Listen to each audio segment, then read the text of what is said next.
মটৰত যেতিয়া 15-16টা চিটি লগাই দিয়া হয় তেতিয়া অট'মেটিক মানে মটৰৰ বাকলিখিনি এক্সট্ৰা হৈয়ে যায় আৰু ৰাতি যদি মটৰ বনোৱা হয় তেতিয়া মানে এনেকুৱাটো মানে কৰিবই লাগে, কাৰণ ৰাতি মটৰ খালে গেছ হয় বুলি কয় বহুতে।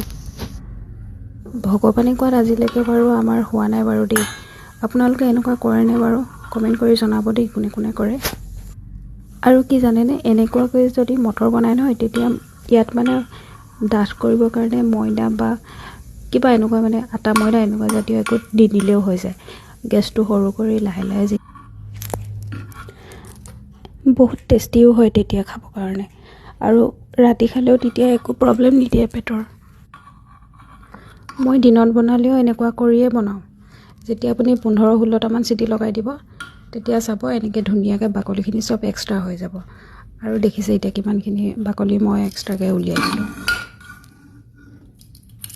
আৰু এতিয়া মই অলপ তেল দি পেলাই তেল মাৰিম, আৰু তেলত মানে কিবা নহৰু পিঁয়াজ একোৱেই নিদিওঁ, অকল পাঁচফোৰণ অকণমান দিম, আৰু পাঁচফোৰণ দিয়ে অকণমান তেল দি পেলাই তেল মাৰিম, হালধি দি দিম, কাৰণ বগা হৈ থাকিলে খাই অলপ বেয়া পাওঁ মই।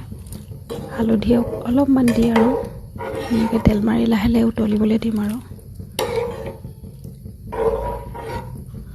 এতিয়া 10-15 মিনিট উতলাৰ পাছত আৰু লাহেকৈ গেছ অফ কৰি ধুনীয়াকৈ আৰু খাব পাৰে। আৰু ইয়াতে ধুনীয়াকৈ নেমু আৰু ধনিয়া অলপ দি দিব লাগে খাওঁতেনে, একদম টেষ্টি।